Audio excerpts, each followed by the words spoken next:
किसान भाइयों नमस्कार। राम फार्मिंग में आपका एक बार फिर से स्वागत है। हर बार की तरह इस बार भी लेके आए हैं एक नई जानकारी। पपीता की खेती किस तरह से की जाती है। किसान भाइयों, मेरा चैनल अभी तक सब्सक्राइब नहीं किए हैं तो अवश्य कर लें, ताकि रोज़ एक नई जानकारी सबसे पहले आप तक पहुंचे। तो चलिए वीडियो की शुरुआत करते हैं। पपीता की खेती कैसे किया जाता है। किसान भाइयों, भारत के अधिकांश हिस्सों में पपीते की बड़ी पैमाने पर खेती की जाती है। कई तरह की बीमारियों के खिलाफ इसका सेवन करना रामबाण है। यही वजह से कई बीमारियों में चिकित्सकों द्वारा हमें इसके सेवन की सलाह दी जाती है। किसान भाइयों, बता दें कि आंध्र प्रदेश, तमिलनाडु, बिहार, असम, महाराष्ट्र, गुजरात, उत्तर प्रदेश, पंजाब, हरियाणा, दिल्ली, जम्मू कश्मीर, उत्तरांचल और मिजोरम में इसकी अच्छी खासी खेती होती है। इसकी खेती साल के 12 महीने की जा सकती है। इसे अधिकतम 38 डिग्री सेल्सियस से 44 डिग्री सेल्सियस तक तापमान होने पर उगाया जा सकता है।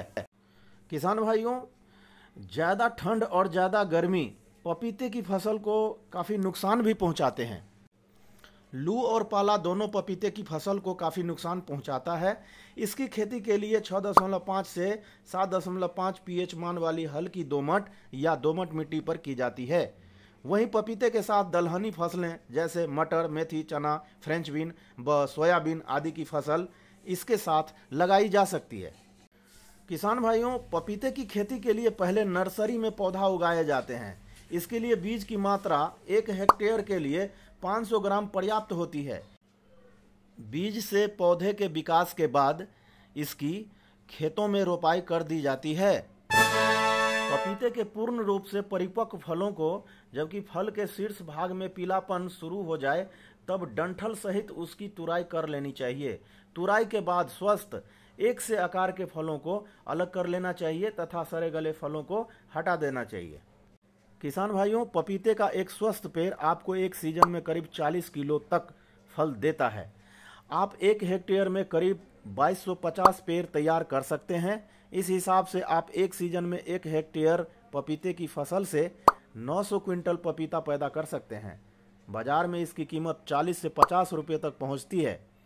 इस हिसाब से किसान 1 हेक्टेयर में पपीते की खेती से आराम से 10 लाख रुपये तक कमा सकता है। किसान भाइयों, पपीता की खेती करते समय हमेशा अच्छे किस्म के पौधे का चयन करना चाहिए। इसलिए कोशिश करनी चाहिए कि बीजों की बुआई करके खुद से पौधा तैयार करनी चाहिए। किसान भाइयों, पपीता की खेती के लिए इसके किस्मों की चयन कर लेना बहुत ही जरूरी होता है। व्यावसायिक रूप से फल उत्पादन के लिए Taiwan, red lady 786, honeydew, कुर्क honeydew, Washington, Coimbatore 1, Punjab sweet, Pusa delicious, Pusa giant, Pusa dwarf, Pusa Nanha, Surya और पंत पपीता जैसे किस्में बहुत ही अच्छे माने जाते हैं। किसान भाइयों, हरे और कच्चे पपीते के फलों से सफ़ेद रस या दूध निकालकर सुखाए गए पदार्थ को पपीन कहते हैं। इसका उपयोग मुख्य रूप से मांस को मुलायम करने, प्रोटीन के पचाने, पेय पदार्थों को साफ करने, च्युइंगम बनाने, पेपर कारखाने में, दवाओं के निर्माण में, सौंदर्य प्रसाधन के सामान बनाने आदि के लिए किया जाता है। पपीन उत्पादन किस्मों के लिए पूसा मैजेस्ट्री, CO5, CO2 जैसे किस्मों को आप लगा सकते हैं। किसान भाइयों, पपीता एक ऐसी फसल है जिसे गमलों में भी लगा सकते हैं, लेकिन इसके लिए खास किस्मों को ही लगाना चाहिए। गमलों में लगाने के लिए पूसा नन्हा, पूसा ड्वार्फ आदि का चुनाव करना चाहिए। किसान भाइयों, आइए जानते हैं पपीता में लगे कीटों का एवं रोगों का रोकथाम किस तरह से किया जाए। प्रमुख रूप से किसी कीड़े से नुकसान तो नहीं होता है, परंतु वायरस एवं रोग फैलाने में सहायक जरूर होते हैं। पपीता में लगने वाले रोग इस प्रकार से है। तने तथा जड़ के गलने की बीमारी। इसमें भूमि के तल के पास तने का ऊपरी छिलका पीला होकर गलने लगता है। और जड़ भी गलने लगती है, पत्तियां सूख जाती है और पौधा मर जाता है। इसके उपचार के लिए जल निकास में सुधार और ग्रसित पौधे को तुरंत उखाड़कर फेंक देना चाहिए। पौधों पर 1% बोर्डेक्स मिश्रण या कॉपर ऑक्सीक्लोराइड को 2 ग्राम प्रति लीटर पानी में घोलकर स्प्रे करने से काफ़ी रोकथाम हो जाता है। एक दूसरा बीमारी है डैम्पिंग ऑफ। इसमें नर्सरी से ही छोटे पौधे नीचे से गलकर मर जाते हैं।